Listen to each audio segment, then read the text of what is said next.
உலகெங்கிலும் இருந்து இந்த நிகழ்வை பார்த்து கொண்டிருக்கின்ற சன் தொலைக்காட்சி நேயர்களுக்கு அன்பின் வணக்கம்.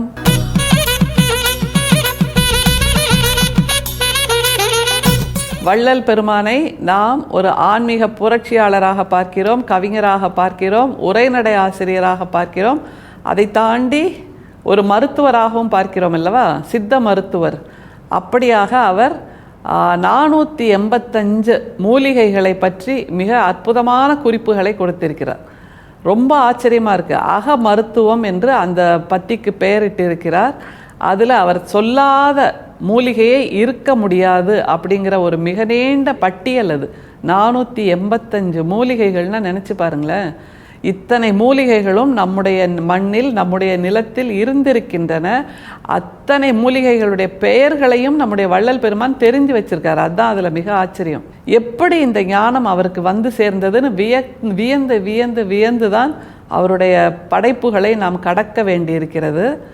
அதை தவிர மூலிகை மருத்துவத்தை சொல்லியிருக்கார், உடல் நலத்துக்கான குறிப்புகளை கொடுத்திருக்கிறார், மனநலத்துக்கான குறிப்புகளை கொடுத்திருக்கிறார், எப்படிப்பட்ட உணவை எல்லாம் நாம் உண்ண வேண்டும் அப்படிங்கிற தகவல்களையும் நிறைய சொல்லியிருக்கார். இன்றைக்கி அவர் சொல்கிற அந்த பத்தியில் என்ன இருக்குன்னா, வெயிலில் நாம் என்ன செய்யணும், காலை வெயிலில் எப்படி நடந்து கொள்ள வேண்டும் அப்படிங்கிற ஒரு தகவலை சொல்கிறார். மத்தியானம் என்ன செய்யணும் அப்படிங்கிறதையும் சொல்கிறார். ரொம்ப சுவாரஸ்யமாக இருக்குது இது. ஏனென்றால் இந்த காலை வெயில் என்பதும் மதிய வேளை என்பதும் நமக்கு தினசரி கிடைக்குது. ஆனால் நம்முடைய வள்ளல் பெருமான் சொல்வதை போல் நாம் செய்கிறோமா அப்படிங்கிற ஒரு கேள்வியும் நமக்கு இருக்குல்ல. முதல்ல அந்த பத்தியை பார்த்துட்டு நாம் செய்கிறோமா இல்லையா அப்படிங்கிற ஒரு முடிவுக்கு வரலாம். சரியா? பத்திய பாருங்க. காலையில் இளம் வெயில் தேகத்தில் படாதபடி பொழுது விடிந்து 5 நாழிகை பரியந்தம் உடம்பை போர்வையோடு காத்தல் வேண்டும். பின்பு வெயிலில் நெடுநேரம் தேக மெலிவு வரத்தக்க உழைப்பை எடுத்துக்கொள்ளாமல் லேசான முயற்சியில் சிறிது வருத்தம் தோன்ற முயலுதல் வேண்டும். பின்பு இளம் வெந்நீரில் குளித்தல் வேண்டும். இந்த பத்தியில அவர் நமக்கு காலை வெயிலில் என்ன செய்யணும் அப்படிங்கிறத சொல்றாரு. அதாவது காலைனா ஒரு சிலருக்கு காலையில் 10 மணிக்கு கூட உதிக்கும். அப்படி அந்த நேரத்தை சொல்லவில்லை வள்ளல் பெருமான். அதிகாலை என்பது பொதுவாக நம்முடைய சமூக வழக்கத்தின்படி 3:30 to 4 மணி என்பது தான் அதிகாலை நேரம். அந்த அதிகாலை நேரத்தில் ஒரு போர்வையை போத்திக்கிட்டு நாம் இளம் வெயில் உடம்பில் படாதபடி நடக்கணும் அப்படிங்கிறார். காலை வெயில் கழுதைக்கு என்று வள்ளல் பெருமான் இன்னொரு இடத்துல சொல்கிறார். அதனால் வெயில் வராத அந்த அதிகாலை இருக்குல்ல, அந்த நேரத்தில் தான் மக்கள் நடக்க வேண்டும், நடைப்பயிற்சி மேற்கொள்ள வேண்டும் அப்படிங்கிறத சொல்கிறாரு. அப்புறம் அதிகமாக உடல் உழைப்பை கொடுத்து வியர்வை வரும்படி நடக்கக்கூடாதுன்னு ஒரு குறிப்பை சொல்கிறார் பாருங்க. பின்பு வெயிலில் நெடுநேரம் தேக மெலிவு வரத்தக்க உழைப்பை எடுத்துக்கொள்ளாமல், அதுதான் மிக முக்கியம். தேக மெலிவு வரத்தக்க உழைப்பை எடுத்துக்கொள்ளாமல் ரொம்ப மூச்சு வாங்க எக்ஸசைஸ் பண்ணுறோன்னு சொல்லிட்டு அப்படி வேகமாக நடக்கிறதெல்லாம் பண்ணிட்டு இருப்பாங்கல்ல, அப்படி செய்யாமல் அப்படிங்கிறார். அப்போ என்ன செய்யணுமா அதையும் சொல்கிறார் பாருங்க. லேசான முயற்சியில் சிறிது வருத்தம் தோன்ற முயலுதல் வேண்டும். வருத்தம்னா நம்ம கவலைப்படுறது, வருத்தமாக இருக்கிறது அது இல்லை. உடம்பை வருத்திக்கிறதுங்கிறது கொஞ்சமாக வருத்தம் தோன்ற செய்யணும். அந்த எக்ஸசைஸாக இருக்கட்டும், உடற்பயிற்சியாக இருக்கட்டும், நடைப்பயிற்சியாக இருக்கட்டும், எல்லாமே ஒரு 2 கிலோமீட்டர் நடந்துட்டு கால் அப்படியே முறிஞ்சு போகிற அளவுக்கு வலிக்குது அப்படிங்கிற மாதிரி நடக்கக்கூடாது. உடம்புக்கு வருத்தம் தோன்றாத அளவுக்கு நாம் எந்த உடல் உழைப்பையும் செய்ய வேண்டும் என்பதுதான் அவர் கொடுக்கின்ற மிக முக்கியமான குறிப்பு. அடுத்தது, பின்பு இளம் வெந்நீரில் குளித்தல் வேண்டும். சரி, வாக்கிங் போயிட்டு வந்தாச்சு. அதுக்கப்புறம் இளம் வெந்நீரில் குளித்தல் வேண்டும். வெந்நினா கூட அப்படி கொதிக்க எடுத்து மேலே ஊற்றிக்க கூடாது. இளம் வெந்நீர், வெதுவெதுப்பான நீரில் தான் குளிக்க வேண்டும். அதை தவிர அருந்துவதற்கும் எப்போதும் வெந்நீரை அருந்த வேண்டும் என்று நமக்கு வள்ளல் பெருமான் ஏற்கனவே பல முறை சொல்லி கொடுத்திருக்கிறார்.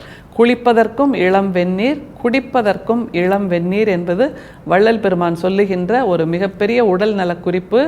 அவருடைய வாழ்க்கையை படித்தால் தெரியும். அவர் எப்போதும் இளம் வெந்நீரைத்தான் குடித்திருக்கிறார் என்பது நமக்கு தெரிகின்ற தகவல். அப்புறம் அடுத்தது மிக முக்கியமாக பகலில் என்ன பண்ணணும்னு சொல்கிறார் பாருங்க. பகலில் போஜனம் செய்தவுடன் சற்றே படுத்தெழுந்தல்லது வேறு காரியங்களில் பிரவேசிக்கப்படாது. ஆயினும் நித்திரை வரும்படி படுக்கப்படாது. பகலில் எந்த வகையிலும் நித்திரை ஆகாது. சிறிது படுத்து எழுந்த பின்னர் பாக்கும் வெற்றிலையும் குறைவாகவும் சுண்ணாம்பு சிறிது அதிகமாகவும் தாம்பூலம் பஞ்சவாசங்களோடு தரித்து முதலில் ஊறிய ஜலத்தை புறத்தில் உமிழ்ந்துவிட்டு பின்பு ஊறும் ஜலத்தை உட்கொள்ள வேண்டும். பகல்ல சாப்பிட்ட உடனே கொஞ்ச நேரம் படுக்கணும் அப்படிங்கிறார். உண்ட களைப்பு தொண்டனுக்கும் உண்டுன்னு நம்ம தமிழில் ஒரு பழமொழி உண்டுல்ல. அதனால் சாப்பிட்ட உடனே கொஞ்சம் அப்படியே ஒவ்வொரு புறத்துலலாம் சொல்லுவாங்க, கொஞ்சம் கட்டையை சாய்க்கிறேன் அப்படின்ட்டு. அதாவது உருண்டு புரண்டு இந்த பக்கமாக அந்த பக்கமாக உருண்டுட்டு இருப்பாங்களே தவிர அவங்க தூங்க மாட்டாங்க. தூங்கக்கூடாது என்று வள்ளல் பெருமானும் சொல்கிறார். உடம்பை கொஞ்சம் சாய் நிலையில் ஓய்வாக படுத்திருக்க வேண்டும் என்பதுதான் அவர் கொடுக்கின்ற குறிப்பு. அப்புறம் தூக்கத்தை பற்றி சொல்கிறார் பாருங்க. ஆயினும் நித்திரை வரும்படி படுக்கப்படாது. பகலில் எந்த வகையிலும் நித்திரை ஆகாது. நல்ல கொரட்டை விட்டு தூங்க போகிறேன் சாப்பிட்டுட்டு அப்படின்னு போய் தூங்கக்கூடாதான். நேப் அப்படின்னு சொல்லுவாங்க ஆங்கிலத்தில். மத்தியானம் தூங்குகின்ற அந்த தூக்கத்திற்கு பெயர் சின்ன நேப், எ ஸ்மால் நேப் அப்படின்னு தான் பேர். பெருந்தூக்கம் என்று கிடையாது. அதனால் பகலில் சாப்பிட்டப்புறம் எந்த வகையிலும் நித்திரை கொள்ளக்கூடாது அப்படிங்கிறார். சரி, அதுக்கு தூங்கி எழுந்தப்புறம் என்ன பண்ணணுமா அதையும் சொல்கிறார் பாருங்க. சிறிது படுத்து எழுந்த பின்னர் பாக்கும் வெற்றிலையும் குறைவாகவும் சுண்ணாம்பு சிறிது அதிகமாகவும். எழுந்ததுக்கப்புறம் பாக்கும் வெற்றிலையும் குறைவாகவும் சுண்ணாம்பு சிறிது அதிகமாகவும் என்று வள்ளல் பெருமான் சொல்கிறார்.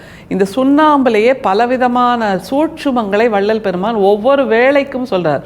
ஒரு வேளையில் சுண்ணாம்பு குறைவாக இருக்கணும், ஒரு வேளையில் சுண்ணாம்பு அதிகமாக இருக்கணும் அப்படிங்கிற மாதிரி பல சூட்சுமங்களை சொல்லி தருகிறார். பகல் வேளையில் சுண்ணாம்பு அதிகமாக வைக்கணும் அப்படின்னு சொல்கிறாரு. அப்புறம் அதை அப்படியே இப்போல்லாம் நம்ம சாப்பிட்ட உடனே பான் சாப்பிட்றோம் தெரியுமா, அந்த மாதிரி நம்முடைய ஊரில் இருக்கின்ற வெற்றிலையை சாப்பிடுவதும் உடல் நலத்துக்கு மிக நல்லது அப்படின்னு சொல்லி தர்றாரு. அப்புறம் அதை என்ன செய்யணும், அந்த வாயில் ஊறுகின்ற அந்த வெற்றிலை பாக்கோட அந்த உமிழ்நீரை என்ன செய்யணும் அதையும் சொல்றார். தாம்பூலம் பஞ்சவாசங்களோடு தரித்து முதலில் ஊறிய ஜலத்தை புறத்தில் உமிழ்ந்து விட்டு பின்பு ஊறும் ஜலத்தை உட்கொள்ள வேண்டும். தாம்பூலம் பஞ்சவாசங்களோடு தரித்துனா பொதுவாகவே வெத்தலை பாக்கு போடுறவங்கள்ட்ட கேட்டிங்கனாலே சொல்லுவாங்க, அது கூடுதலாக அதில் கொஞ்சம் இனிப்பு வைப்பாங்க, அப்புறம் ஏலக்காய் வைப்பாங்க, கிராம்பு வைப்பாங்க. இப்படியான வாசனை திரவியங்களோடு சேர்த்து அதை மென்று விட்டு முதலில் ஊறுகின்ற உமிழ்நீரை வெளிப்புறத்தில் துப்பி விட்டு பின்பு வருகின்ற உமிழ்நீரை நாம் உள்ளே எடுத்து கொள்ளலாம். அதுதான் மிகச்சிறந்த சீரணத்துக்கு ஜீரணத்துக்கு உதவுகின்ற காரணி என்று வள்ளல் பெருமான் சொல்கிறாரு.